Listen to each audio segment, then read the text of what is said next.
இந்த பெண்களை பேசுகின்ற இந்த மனநிலை எப்படி எடுத்துக்கிறது? சீமான் அவர்கள் கூட சமீபத்தில் பேசுனதும் இதே மாதிரி தான் பேசு பொருளானது. நான் என்ன குச்சி கட்டின அந்த பொண்ணையா நான் வந்து கூட்டிட்டு போய் அப்படின்னு ஒரு தவறான வார்த்தைகள்லாம் வந்தது. இப்போ அவங்க தரப்புலேருந்து கேட்கறது என்ன அப்படின்னா, சீமான் பேசுனதுக்கு சொன்னீங்களே, இப்போ அமைச்சரே பேசியிருக்கிறாரே அப்படின்னு.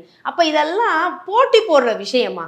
இதெல்லாம் அங்க ஒரு தலைவரே பேசுறார், இங்க ஒரு அமைச்சரே பேசுறார்.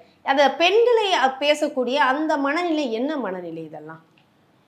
அதாவது சீமான் அவர்கள் நிறைய இடத்துல பேசும்போது நெஞ்ச நிமித்துக்கிட்டு நடங்க அப்படின்லாம் சொல்லி ஆண்களை பார்த்து சொல்லி வீரத்தை ஊட்டுறதா நினைச்சுக்கிட்டு பேசுவார்ல. அப்ப அந்த இடத்துல பெண்களை இழிவா பேசுறது கூட வீரம்னு அவர் நினைச்சிருக்காரு. அதுதான் அப்படிதான் பாக்குறேன். இது ஒரு மிகப்பெரிய கோழைத்தனம்.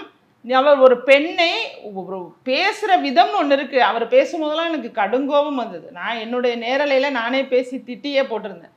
கொஞ்சம் கூட அறிவு இல்லையா, அறிவுன்னு ஏதாவது இருக்கா இல்லையா அப்படின்னு கேட்டிருந்தேன்.